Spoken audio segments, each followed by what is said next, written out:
저는 14개월 딸아이를 둔 아기 엄마입니다. 계엄 당일 6퇴 후에 소파에 누워있다가 계엄 선포를 보고 바로 법조문을 확인하였습니다.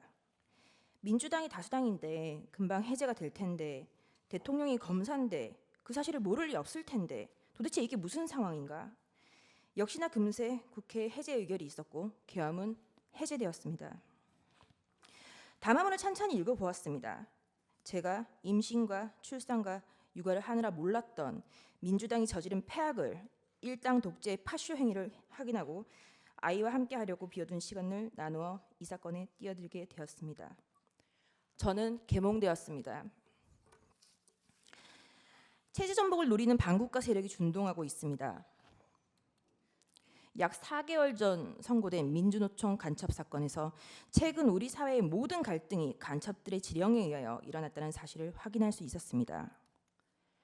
그 대표적인 것이 후쿠시마 원전 오염수 괴담입니다.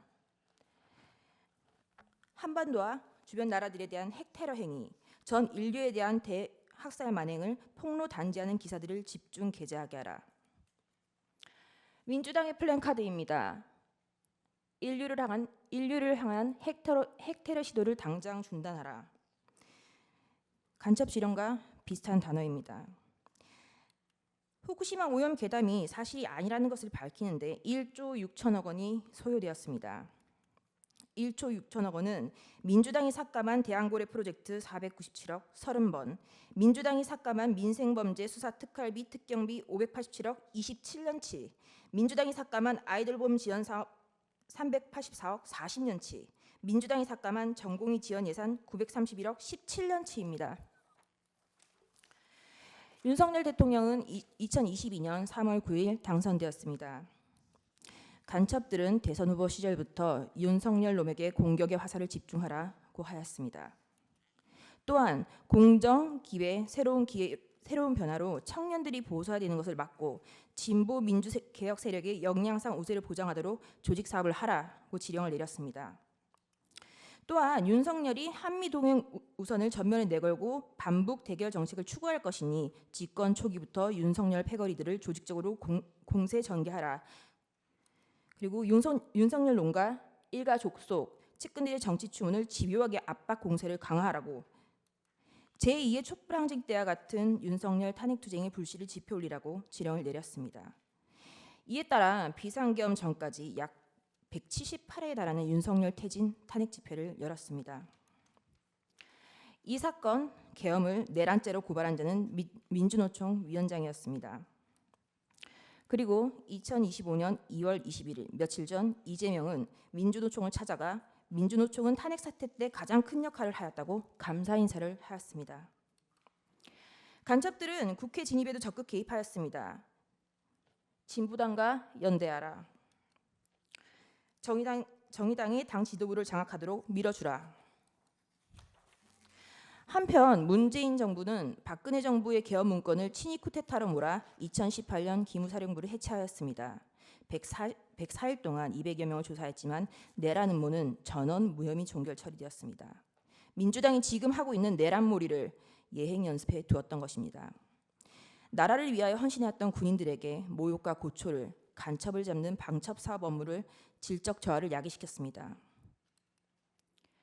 또한 문재인 정부는 박지원 전 국정원장은 2020년 국정원의 대공수사권을 폐지하였습니다. 민주당은 자신들에게 국민이 부여한 대정부 견제권이라는 것을 앞세워 지금까지 총 29차례의 탄핵을 발의하였습니다. 계엄 전까지 22차례, 계엄 이후 22일 동안 7차례, 수사 방해를 위하여 검사에 대한 14차례, 언론 장악을 위하여 방송통신위원장 등의 6차례의 탄핵을 발의하였습니다. 지금까지 단 한 차례의 인용은 없었습니다. 이상민 전 행안부 장관은 헌정 사상 최초로 탄핵된 국무위원입니다. 이태원 참사가 일어나자 간첩은 민주노총에 지령을 내렸습니다. 이태원 참사 희생자 추모 시민 촛불 집회를 개최하여 윤석열 퇴진 함성이 서울 시내를 흔들게 하라. 박근혜 년의 탄핵을 이끌어낸 2014년에 세월호 참사 진상규명 투쟁과 같은 정세 국면을 조성하라. 북한이 지시를 내린 구호는 국민이 죽어간다. 이게 나라냐. 퇴진이 추모이다. 입니다. 그 구호는 실제 사용되었습니다. 화면에 보시다시피 퇴진이 추모다, 국민들이 죽어간다, 이게 나라냐 라는 구호가 사용되었습니다. 이 구호를 사용한 단체는 촛불행동입니다. 촛불행동 상임대표 김민웅은 민주당 김민석의 친형입니다. 이것이 저희가 확인한 민주노총 간첩 판결문의 마지막 지령입니다. 우린 아직 검거되지 않은 간첩들이 어디서 얼마나 어떤 지령을 내리고 있는지 알 수 없습니다. 이상민 장관에 대한 탄핵소추는 만장일치로 기각되었습니다. 직무정지 기간은 167일입니다. 29차례 탄핵 중 14건은 검사에 대한 것입니다. 제1차 검사 탄핵입니다. 헌정사상 첫 번째 검사에 대한 탄핵입니다. 이날은 이재명의 백현동 대북 송금 의혹에 대한 영장 체포동의안 표결이 있었던 날이었습니다.